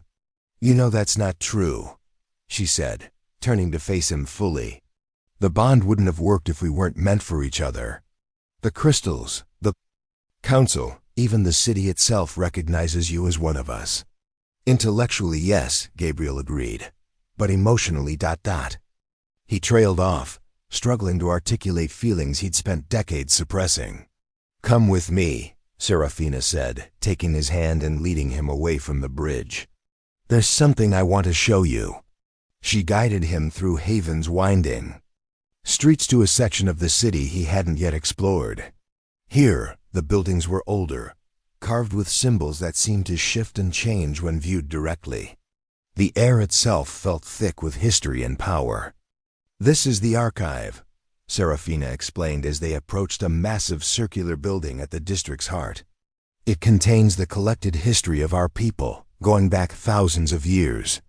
Inside, the archive was even more impressive than its exterior suggested. Crystalline walls stored information in patterns of light that could be accessed by touch, while floating platforms carried scholars between different levels of knowledge. But Serafina led Gabriel past all of this to a smaller chamber at the building's core. "These are the founding records," she said, gesturing toward a collection of crystal tablets that glowed with soft inner light. "The stories of the first gifted who discovered this place and established Haven as a sanctuary." Gabriel approached the tablets hesitantly, unsure what he was supposed to be looking for. But as his fingers touched the first crystal, images flooded. His mind, visions of people who looked remarkably familiar, men and women with the same haunted eyes he'd carried for so many years. "They were all refugees," Serafina said softly, watching his reaction. "Outcasts and wanderers who thought they had no place in the world. Bounty hunters, gunslingers, gamblers, thieves, people who lived on the edges of society because they couldn't fit anywhere else." Gabriel saw it all through the crystal's memories.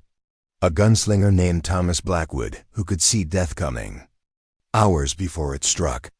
A card sharp called Diamond Sue who could read the future in patterns of probability.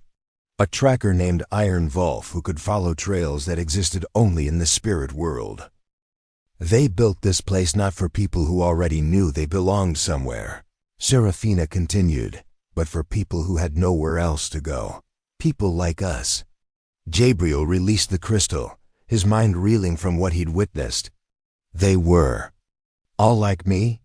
"Not exactly like you," Serafina said with a smile. "Each person's gifts are unique, shaped by their experiences and their nature. But yes, they were all people who had spent years believing they were alone in the world." She guided him to another section of the archive where more recent records were stored. These crystals showed the stories of people Gabriel recognized. Current residents of Haven who had found their way to the sanctuary over the past few decades. Marcus Thornfield was a railroad detective who could sense lies like physical objects, Serafina explained, showing Gabriel visions of the council leader's younger days. He spent 20 years hunting criminals across the frontier before he realized his true gift wasn't catching lawbreakers, but protecting the innocent. Gabriel watched the crystal memories with growing amazement. Marcus looked so different in his youth, harder, more cynical, carrying the same emotional walls that Gabriel knew all too well. Lydia Blackthorne was a traveling doctor who could heal with her touch, Serafina continued, moving to another crystal. But every town she helped eventually drove her away when they realized her abilities were beyond normal medicine. She wandered for 15 years before finding Haven. The pattern was the same in every record Gabriel examined. Gifted individuals who had spent years hiding their abilities, convinced they were freaks or aberrations, until they found sanctuary in Haven and discovered they were part of something larger. "But why show me this?" Gabriel asked, though he was beginning to understand. "Because you need to see that you're not an exception," Serafina said firmly. "You're not some mistake that somehow slipped through the cracks. You're exactly what Haven was built for: someone with extraordinary gifts, who needs a place where those gifts can flourish instead of being hidden." Gabriel felt something loosening in his chest, a knot of tension he'd carried for so long he'd forgotten it was there. These records didn't just show him that he belonged, they showed him that belonging was the entire purpose of Haven's existence. "There's one more thing," Serafina said, leading him to a final crystal that sat apart from the others. "This one is special. It doesn't contain memories of the past, it shows possibilities for the future." Gabriel hesitated before touching the crystal, uncertain he was ready for whatever visions it might contain. But Seraphine's encouraging presence through their bond gave him the courage to reach out. The moment his fingers made contact, Gabriel's mind exploded with images of what could be. He saw himself and Serafina working together as guardians of Haven, their combined abilities protecting the sanctuary from threats both external and internal. He saw them training new arrivals, helping other lost souls find their place in the community. But more than that, he saw the growth of their bond itself. The crystal showed him years of shared experiences, challenges overcome together, A love that deepened and evolved as they learned to function as a true partnership rather than two individuals trying to mesh their separate lives. The visions weren't all positive. Gabriel saw conflicts, dangers, moments when their bond would be tested to its limits. But through it all, they faced everything together, drawing strength from their connection rather than being weakened by it. "Do you see now?" Serafina asked as Gabriel released the crystal, his eyes wide with wonder. "I see possibility," Gabriel said slowly. "I see a future where I'm not just surviving, but actually living. And do you see your place in it?" Gabriel nodded, feeling the last of his doubts crumbling away. "I see a man who found his purpose in protecting the people he loves. I see someone who stopped running from what he was and started embracing what he could become." Seraphine's smile was radiant, her joy flowing through their bond like warm sunshine. "That's all I ever wanted, for you to see yourself the way I see you." They left the archive hand in hand, walking through Haven streets with a new sense of belonging. Gabriel no longer felt like a visitor in a strange place, but like someone who had finally come home after a long and difficult journey down. As they passed through the central plaza, Marcus Thornfield approached them with an expression that mixed pleasure with serious concern. "Gabriel, Serafina," he said, inclining his head respectfully, "I'm glad to find you both. We need to discuss your future here in Haven, and I'm afraid the conversation can't wait much longer." Gabriel felt a chill of apprehension. "What's wrong?" "Nothing's wrong exactly," Marcus replied carefully. "But your arrival here has created complications. The Shadow Riders who attacked you were more than simple hunters. They were scouts for a larger force, and their failure to return has been noticed." Seraphine's grip on Gabriel's hand tightened. "The Collector knows we made it to Haven." "We believe so, yes," Marcus confirmed. "Our sentries have reported unusual activity in the surrounding mountains. Dark shapes moving at night, unnatural storms that appear and vanish without warning. All signs that a major assault is being prepared." Gabriel felt his protective instincts surge, the same power that had allowed him to fight the Shadow Riders. "Then we need to be ready for them." "Indeed we do," Marcus agreed. "But that's not the only concern. Your bonding ritual was unusual in its intensity. The amount of power you both channeled has created ripples that extend far beyond Haven's borders." "Meaning?" Serafina asked, though Gabriel sensed she already suspected the answer. "Meaning you've both become significantly more powerful than either of you were separately," Marcus explained. "The Collector will want to capture you even more desperately now, but you've also attracted the attention of other forces. Some that might be allies, others that are decidedly hostile to our cause." Gabriel processed this information, understanding that their love had inadvertently painted targets on their backs. But instead of feeling afraid, he felt energized. For the first time in his life, he had something truly worth fighting for. "What do you need us to do?"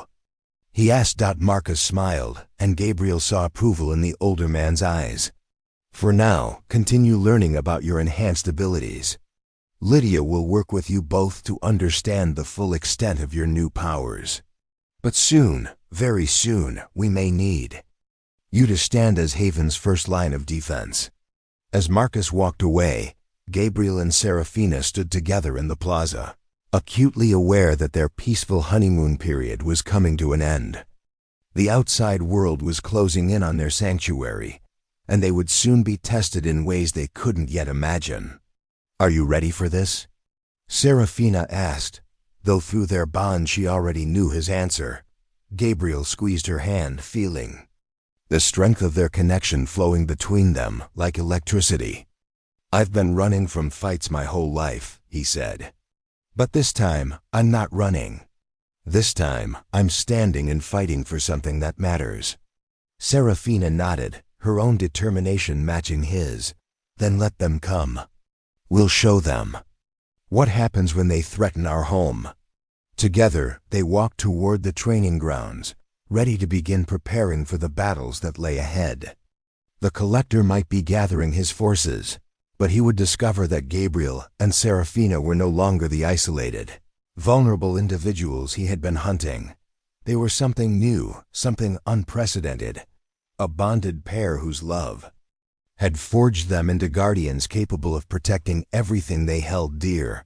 The real test of their partnership was about to begin. The training grounds of Haven occupied a vast natural amphitheater carved deep into the mountain's heart, where crystalline formations created perfect acoustics, and the walls themselves seemed to pulse with accumulated power from centuries of practice. Gabriel stood at the center of the arena, sweat beading on his forehead as he faced off against Dmitry Volkov, Haven's weapons master and one of the most formidable fighters Gabriel had ever encountered. Dmitry was a massive man with pale scars crisscrossing his arms and a smile that suggested he enjoyed violence far more than was strictly healthy. His gift was the ability to phase between physical and ethereal states, making him nearly impossible to pin down in combat. "Again," Dmitry commanded in his thick Russian accent, materializing from thin air behind Gabriel with a wooden practice sword aimed at his spine. Gabriel spun, his enhanced reflexes allowing him to block the strike, but Dmitry had already phased out again, becoming incorporeal just as Gabriel's counterattack would have connected. "You're thinking like a normal fighter," Serafina called from the observation platform where she sat with Lydia, analyzing Gabriel's progress. "Stop trying to predict where he'll be and start feeling where he is." Gabriel nodded, centering himself and reaching out with the expanded senses that had developed since their bonding. Dmitry's physical form might phase in and out of reality, but his spiritual presence remained constant, a dark, violent flame that burned with the intensity of someone who had survived too many battles to count. When Dmitry materialized again, Gabriel was ready. Instead of aiming for where the man appeared, he struck at where the spiritual flame was brightest. His practice sword connected with solid flesh, sending Dmitry stumbling backward with a grunt of surprise. "Better," Dmitry admitted, rubbing his shoulder where Gabriel's blow had landed. "You're beginning to understand that our gifts aren't separate from our fighting abilities, they are our fighting abilities." Gabriel lowered his sword, breathing heavily. They'd been at this for 3 hours, and every muscle in his body ached from the constant strain of adapting to combat against opponents who could bend the laws of physics. "How do you do it?" Gabriel asked. "How do you phase between states without losing yourself in the process?" Dmitry's grin turned genuinely warm, a rare expression for the gruff weapons master. "Is question of identity," he explained. "Most people think they are their body, yes? So when body becomes incorporeal, they panic, think they are disappearing. But I know I am not my body. I am the will that drives the body.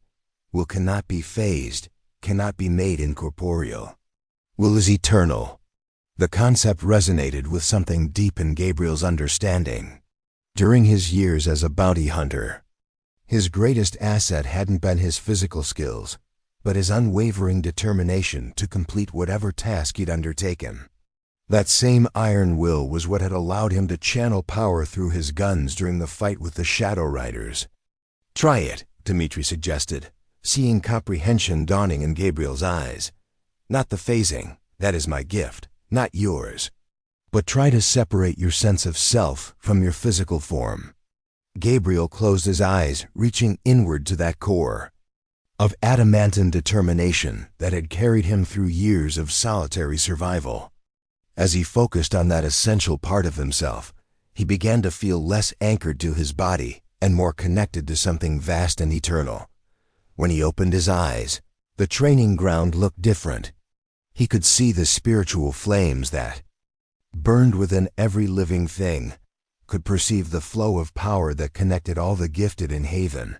But more than that, he could sense the connections themselves, threads of light that bound people together in an intricate web of relationships and shared purpose. Remarkable, Lydia breathed from the observation platform. I've never seen anyone develop second sight so quickly. Gabriel blinked, and the enhanced vision faded back to normal. But the memory of what he'd seen remained, along with a growing understanding of the true nature of his abilities. Second sight? He asked.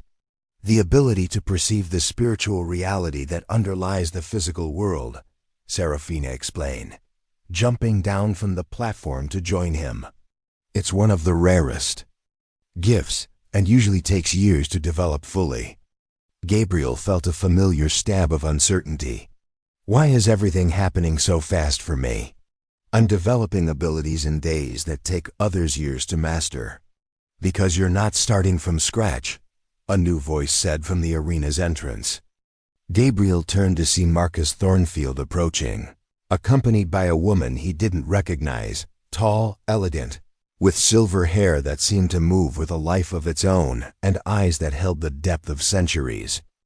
Gabriel, Serafina, Marcus said formally, I'd like you to meet Cassandra Nightingale, our chief strategist and the oldest resident of Haven. Cassandra studied Gabriel with an intensity that made him uncomfortable, as if she were reading secrets written in his very soul.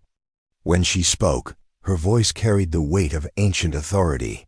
You're not a new gifted coming into his powers for the first time, she said directly to Gabriel. You're an old soul remembering abilities you've carried for lifetimes. That's why your development seems so accelerated. Gabriel felt the world shift beneath him once again. Lifetimes?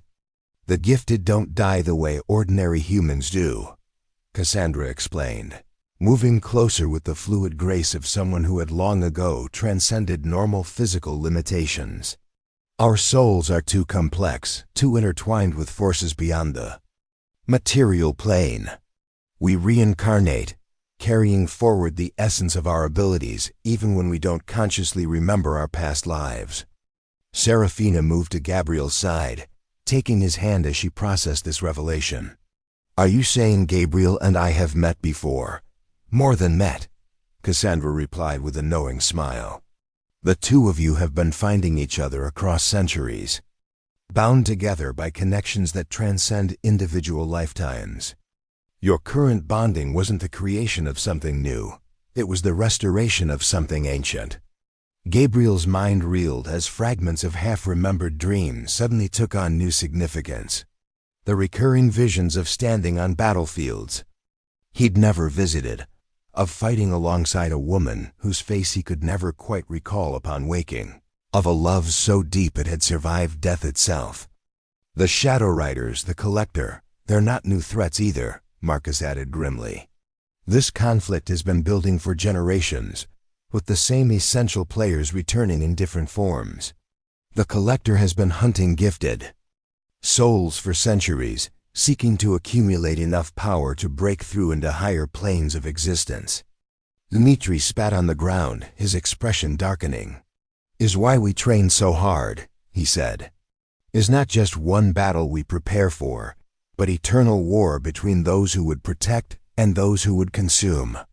Gabriel felt the weight of destiny settling on his shoulders like a heavy cloak. What was I in past lives? Cassandra's eyes softened with something that might have been sympathy. A guardian always. A protector of the innocent, a defender of the weak. In some lives you were a knight, in others a sheriff, sometimes a soldier. But always, always, you stood between the darkness and those who couldn't defend themselves. And Serafina? A guide, Cassandra replied, turning her ancient gaze to the woman beside him. A beacon for lost souls, a voice calling the gifted home to safety. In every lifetime, she's devoted herself to gathering our scattered people and bringing them to places of sanctuary.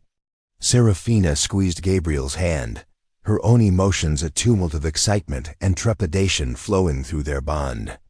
Is that why I've always felt drawn to help other gifted? Why finding you felt like coming home? Precisely, Cassandra confirmed. Your souls recognize each other because they've been partners across multiple incarnations. The work you do together isn't new. It's the continuation of a mission you've been pursuing for centuries. Gabriel looked around the training ground, seeing it now with new eyes. This wasn't just a place where people practiced combat techniques. It was a gathering point for souls who had been fighting the same essential battle through countless lifetimes. But if we've been doing this for centuries, Gabriel said slowly, why haven't we won yet? Why is the Collector still a threat? Marcus and Cassandra exchanged glances, and Gabriel sensed he'd touched on something they'd been reluctant to discuss. Because the Collector isn't just another gifted individual, Marcus replied carefully. He's something older, something that exists partially outside the normal cycle of death and rebirth. Every time we defeat one of his incarnations, he finds a way to return stronger than before. What is he exactly? Serafina asked, though Gabriel could feel through their bond that she dreaded the answer. Cassandra was quiet for a long moment, choosing her words carefully. We believe he's what happens when a gifted soul becomes so corrupted by the pursuit of power that it can no longer reincarnate naturally. Instead of being reborn with a clean slate, he carries forward all the accumulated darkness of his previous lives, growing stronger and more malevolent with each return. Gabriel felt a chill that had nothing to do with the temperature in the training ground. How many times has he come back? This is his 7th incarnation that we know of, Marcus replied. Each time, he's gathered more followers, accumulated more power, come closer to achieving his ultimate goal, which is to consume enough gifted souls to transcend physical existence entirely, Cassandra explained. To become a godlike entity that can reshape reality according to his will. The implications hit Gabriel like a physical blow.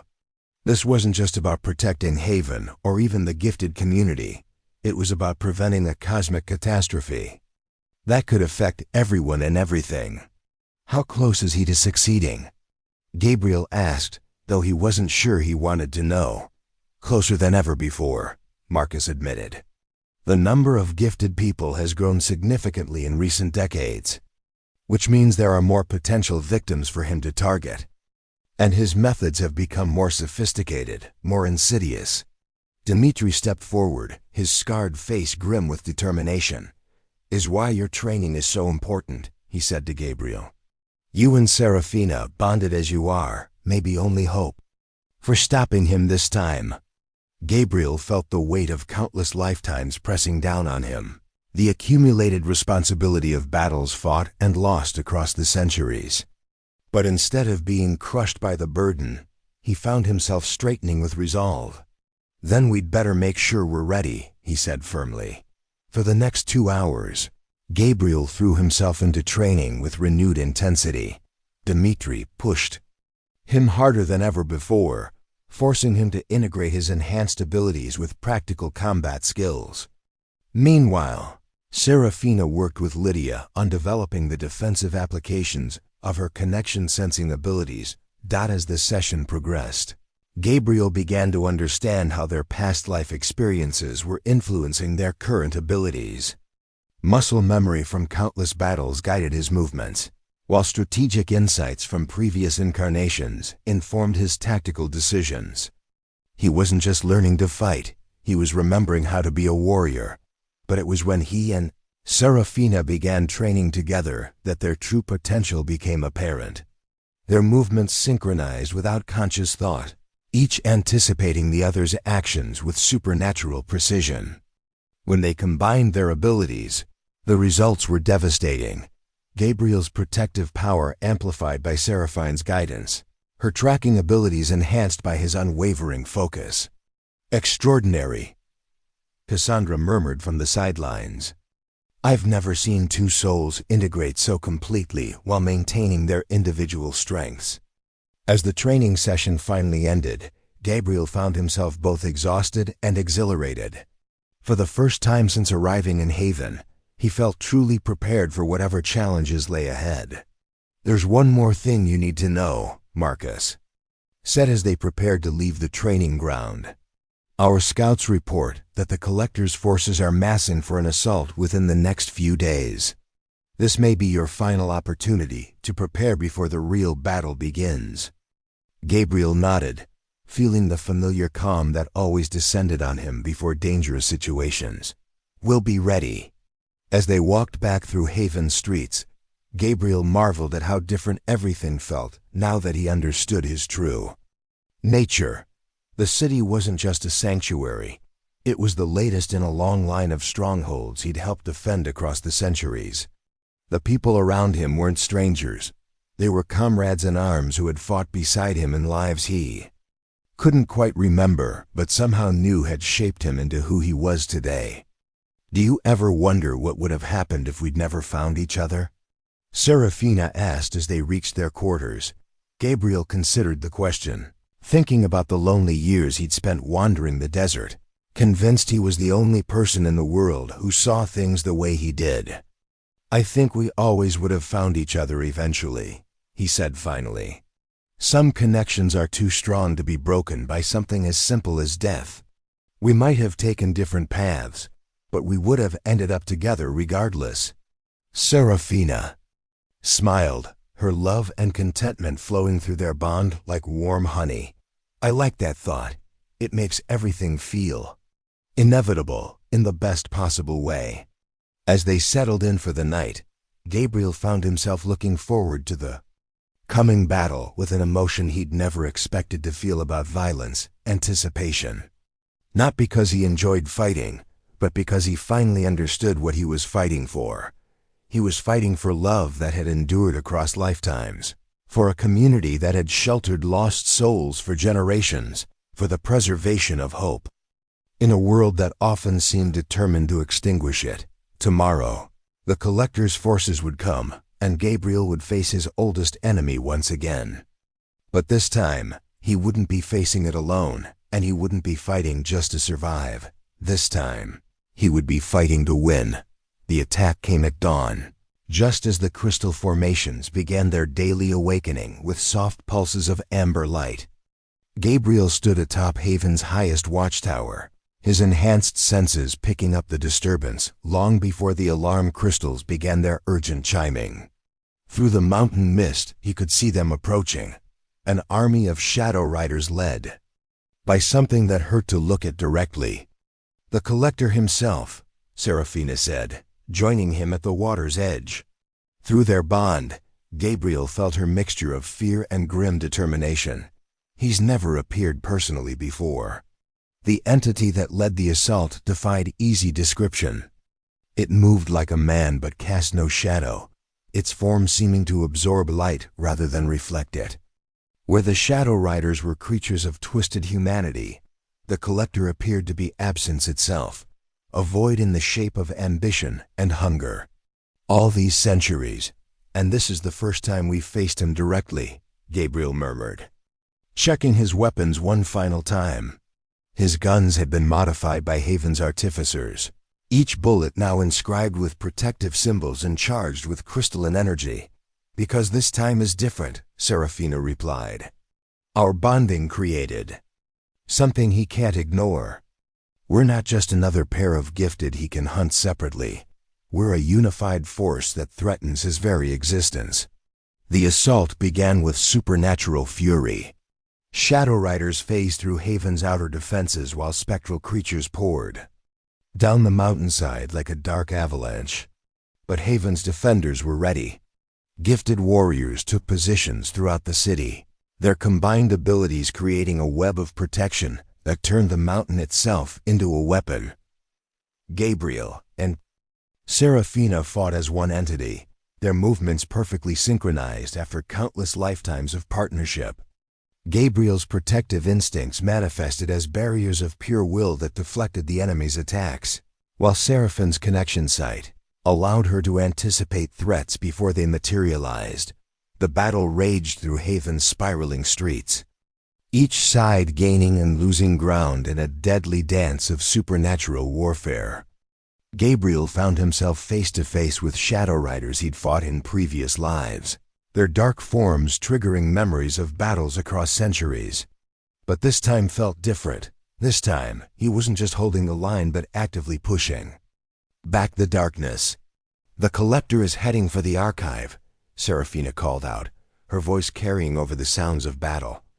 "He's trying to corrupt the foundation crystals." Gabriel understood immediately.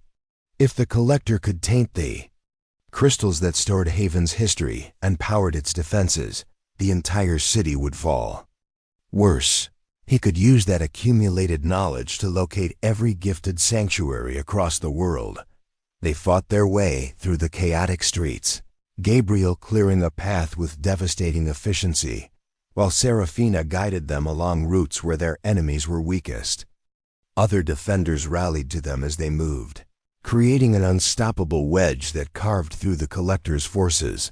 The archive's great chamber had been transformed into something from a nightmare. The collector stood at its center, tendrils of darkness extending from his form to touch each of the knowledge crystals. Where his influence reached, the pure light of stored memories turned sickly and corrupt. "Gabriel Morrison," the collector spoke without turning, his voice like the whisper of dying stars. "Or should I say, the guardian of the 7 lives. You've been a persistent thorn in my plans across the centuries. And you've been a cancer." "In reality for just as long," Gabriel replied, raising his weapons. "But this time it ends."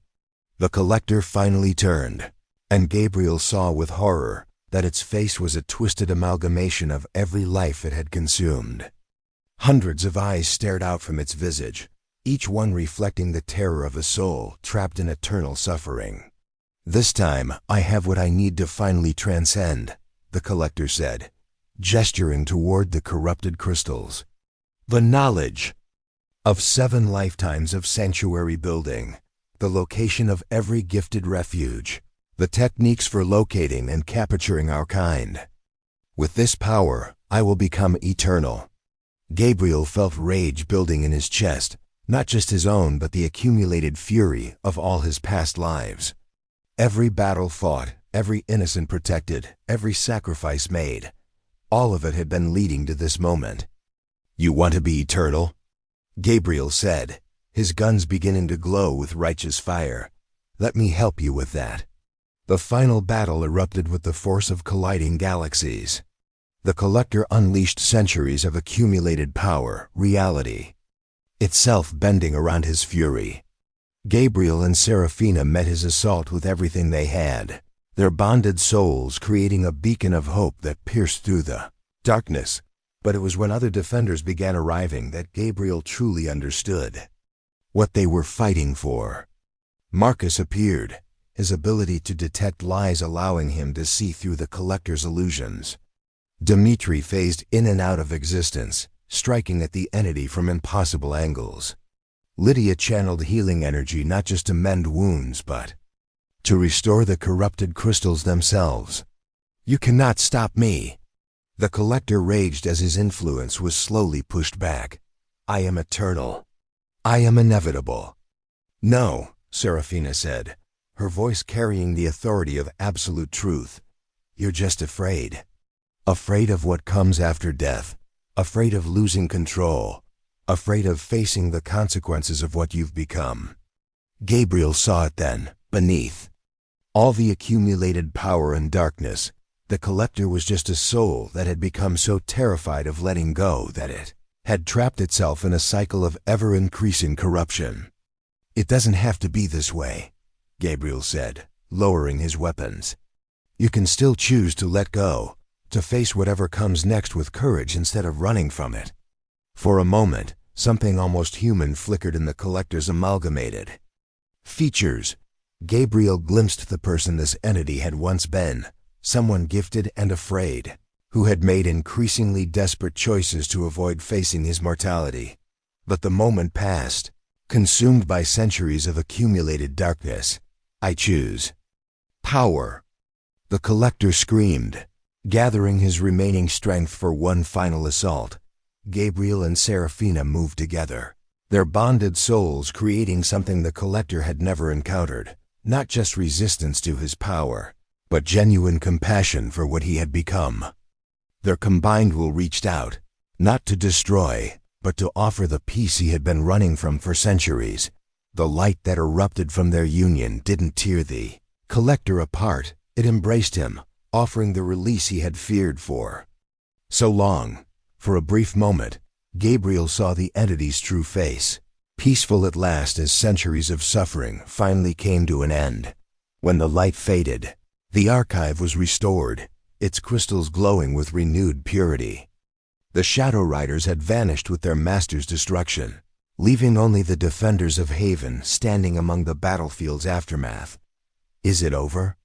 Someone asked. Gabriel looked around at the faces of his fellow defenders, these souls, who had fought beside him across multiple lifetimes.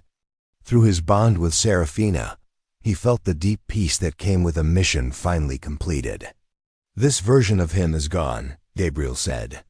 But somewhere else, another soul is probably making the same choices that led to his corruption.